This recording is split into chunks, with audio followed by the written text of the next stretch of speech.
Hi hello friends, வணக்கம். Welcome back to my channel. இன்றைக்கி பார்க்க போகிறது ரொம்ப டேஸ்டியான, அதே சமயம் ஹெல்த்தியான, கிட்ஸுக்கு ரொம்பவே ஃபேவரட்டான different types of lunch box recipes தான் பார்க்க போகிறோம். வாங்க எப்படி செய்ய பார்க்கலாம். ஃபஸ்ட்டு நம்ம பார்க்க போகிறது கேரட் பீட்ரூட் ரைஸ். எப்படி செய்ய பார்க்கலாமா? அதுக்கு ஃபஸ்ட்டு கடாயில் எண்ணெய் ஊற்றிட்டு கடுகு, உளுந்தப்பருப்பு, கருவேப்பிலை போட்டு தாளிச்சிக்கோங்க. அப்புறமா இதோட ஒரு பெரிய வெங்காயத்தை கட் பண்ணி சேர்த்துக்கோங்க.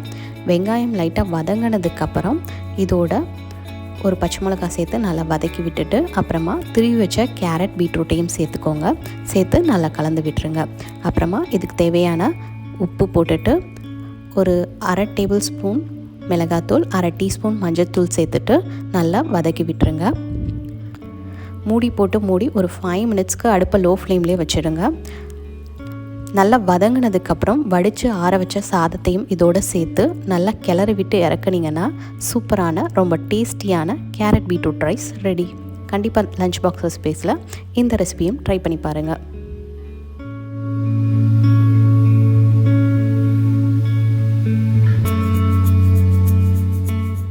நெக்ஸ்ட் பார்க்க போகிற லஞ்ச் பாக்ஸ் ரெசிபி வெண்டைக்காய் ரைஸ். எப்படி செய்ய பார்க்கலாமா? அதுக்கு ஃபஸ்ட்டு ஒரு கடாயில் எண்ணெய் ஊற்றிட்டு கடுகு, உளுந்தப்பருப்பு, கருவேப்பிலை போட்டு தாளிச்சிக்கோங்க. இதோட வேர்க்கடலை போட்டு நல்லா ஃப்ரை பண்ணிக்கோங்க. ஒரு பெரிய வெங்காயத்தை கட் பண்ணி சேர்த்துட்டு இதோட இடித்த பூண்டியும் சேர்த்து நல்லா வதக்கி விட்டுருங்க. லைட்டாக வதங்கினதுக்கப்புறம் இதோட தக்காளியை சேர்த்து நல்லா வதக்கிக்கோங்க. தேவையான அளவு உப்பு, கொஞ்சம் மஞ்சத்தூள், மிளகாத்தூள் சேர்த்து நல்லா வதக்கி விட்டுட்டு கட் பண்ண வெண்டைக்காயும் சேர்த்து நல்லா கிளறி விட்டுருங்க. மூடி போட்டு ஒரு 10 மினிட்ஸ்க்கு அடுப்பை லோ ஃப்ளேமில் வச்சுடுங்க. அப்புறமா வெண்டைக்காய் வதங்கினதுக்கப்புறம் வடித்து ஆற வச்ச சாதத்தை இதோடு சேர்த்து நல்லா கிளறி விட்டு இறக்குனீங்கன்னா சூப்பரான ரொம்ப டேஸ்டியான வெண்டைக்காய் ரைஸ் ரெடி. கண்டிப்பாக உங்கள் லஞ்ச் பாக்ஸ் ரெசிபீஸில் இந்த வெண்டைக்காய் ரைஸையும் ட்ரை பண்ணி பாருங்கள். நெக்ஸ்ட்டு நம்ம பார்க்க போகிற லஞ்ச் பாக்ஸ் ரெசிபி முளைக்கட்டின பச்சை பயிரில் செஞ்ச ஒரு ஃப்ரைட் ரைஸ். எப்படி செய்து பார்க்கலாமா? அதுக்கு ஃபஸ்ட்டு ஒரு பேனில் எண்ணெய் ஊற்றிட்டு நல்லா பொடியை நறுக்கின பூண்டு சேர்த்து நல்லா வதக்கி விட்டுருங்க. பூண்டு நல்லா வதங்கினதுக்கப்புறம் வெங்காயம், கேரட், பீன்ஸ், கொடமிளகாய் இதோட 50% வேக வச்ச முளைக்கட்டின பச்சை பயிரையும் சேர்த்து நல்லா வதக்கி விட்டுருங்க. உப்பு சேர்த்து நல்லா வதக்கி விட்டுருங்க. மூடி போட்டு ஒரு 2 மினிட்ஸ்க்கு வேக விட்டுருங்க. 2 மினிட்ஸ்க்கு அப்புறம் இதோட ஒரு 1/2 டீஸ்பூன் சோயா சாஸ் சேர்த்து நல்லா வதக்கி விட்டுருங்க. அப்புறமா வேக வச்ச சாதத்தையும் இதோட சேர்த்து நல்லா கலந்து விட்டுருங்க. நல்லா கலந்ததுக்கப்புறம் இதோட 1/2 டீஸ்பூன் மிளகுத்தூள் சேர்த்து நல்லா கிளறி விட்டு இறக்குனீங்கன்னா சூப்பரான ரொம்ப டேஸ்டியான முளைக்கட்டின பச்சை பயிரில் செஞ்ச ஃப்ரைட் ரைஸ் ரெடி. உங்கள் லஞ்ச் பாக்ஸ் ரெசிபீஸில் இந்த முளைக்கட்டின பச்சை பயிரில் செஞ்ச ஃப்ரைட் ரைஸையும் கண்டிப்பாக ட்ரை பண்ணி பாருங்கள்.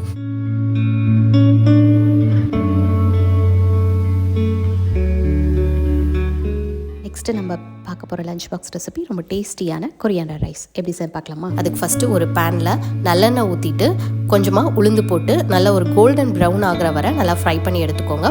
நல்லா ஃப்ரை ஆனதுக்கப்புறம் இதோட கொத்தமல்லி, ஒரு பச்சை மிளகா, கொஞ்சம் புளி, திருவுண தேங்காயும் சேர்த்து நல்லா வதக்கி விட்டுருங்க. நல்லா வதங்கினதுக்கப்புறம் ஒரு மிக்சர் ஜாரில் சேர்த்து நல்லா ஒரு ஃபைன் பேஸ்ட்டாக அரைச்சி எடுத்துக்கோங்க. அப்புறமா ஒரு கடாயில் எண்ணெய் ஊற்றிட்டு கடுகு, பெருங்காயம் போட்டு தாளிச்சிக்கோங்க. இதோட அரைச்சி வச்ச துவையலையும் சேர்த்து நல்லா கலந்து விட்டுருங்க. உப்பு போட்டு நல்லா கலந்துக்கோங்க. இதோட வடித்த சாதத்தையும் சேர்த்து நல்லா கிளறி விட்டுருங்க. ஒரு 2 மினிட்ஸ்க்கு நல்லா அடுப்புலேயே வச்சு நல்லா கிளறி விடுங்க. லாஸ்ட்டாக ஒரு 1/2 டேபிள் ஸ்பூன் நெய்யை ஊற்றி நல்லா கிளறி விட்டு இறக்குனீங்கன்னா சூப்பரான ரொம்ப டேஸ்டியான கொரியாண்டர் ரைஸ் ரெடி. கண்டிப்பாக உங்கள் லஞ்ச் பாக்ஸ் ரெசிபீஸில் இந்த மெனுவையும் ட்ரை பண்ணி பாருங்கள். நெக்ஸ்ட்டு நம்ம பார்க்க போகிற லஞ்ச் பாக்ஸ் ரெசிபி கிட்ஸுக்கெல்லாம் ரொம்ப பிடிச்ச மாதிரி இருக்கிற கார்ன் பன்னீர் ரைஸ். எப்படி செய்ய பார்க்கலாமா? அதுக்கு ஃபஸ்ட்டு ஒரு கடாயில் 2 டீஸ்பூன் எண்ணெய் ஊற்றிட்டு இதோட பொடியாக கட் பண்ண பூண்டை சேர்த்து நல்லா ஃப்ரை பண்ணிக்கோங்க. பூண்டு நல்லா ஃப்ரை ஆனதுக்கப்புறம் வேக வச்ச கார்னையும் சேர்த்துக்கோங்க. இதோட உப்பு, கொஞ்சமாக சில்லி ஃப்ளேக்ஸ், கொஞ்சமாக ஆரிகனோ சேர்த்து நல்லா கலந்து விட்டுருங்க. நல்லா கலந்ததுக்கப்புறம் வடித்து ஆற வச்ச சாதத்தையும் இதோட சேர்த்து நல்லா கலந்துக்கோங்க.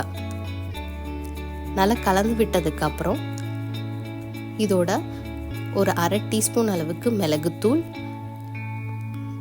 ஃப்ரை பண்ண பன்னீர், பொடியாக நறுக்கின கொத்தமல்லி இலை, உப்பு தேவைப்பட்டால் சேர்த்துட்டு லாஸ்ட்டாக ஒரு டேபிள் ஸ்பூன் நெய்யை சேர்த்து நல்லா கிளறி விட்டு இறக்குனீங்கன்னா சூப்பரான ரொம்ப டேஸ்டியான கார்ன் பன்னீர் ரைஸ் ரெடி. கண்டிப்பாக உங்கள் லஞ்ச் பாக்ஸ் ரெசிபீஸில் இந்த ரெசிபியும் ட்ரை பண்ணி பாருங்கள்.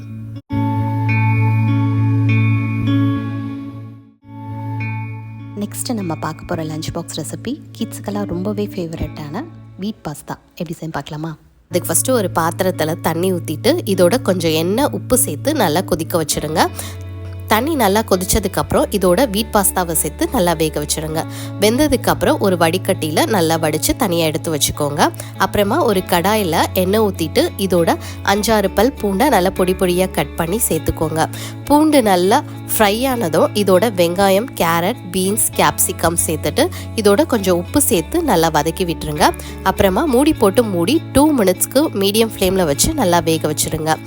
அப்புறமா இதோட 1 teaspoon soya sauce, 1 table spoon tomato sauce சேர்த்து நல்லா கலந்து விட்டுருங்க. நல்லா கலந்ததுக்கப்புறம் இதோட வேக வச்ச பாஸ்தாவையும் சேர்த்துட்டு நல்லா கலந்துக்கோங்க.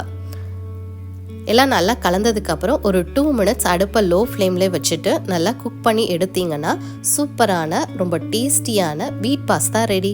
கண்டிப்பாக உங்கள் லஞ்ச் பாக்ஸ் ரெசிபியில் இந்த வீட் பாஸ்தாவையும் செஞ்சு பாருங்கள். கண்டிப்பாக அந்த லஞ்ச் பாக்ஸ் ரெசிபீஸ்லாம் உங்களுக்கு பிடிச்சிருக்கும்னு நினைக்கிறேன். பிடிச்சிருந்தா கமெண்ட்ஸில் சொல்லுங்கள். தேங்க்யூ ஃபார் வாட்சிங்.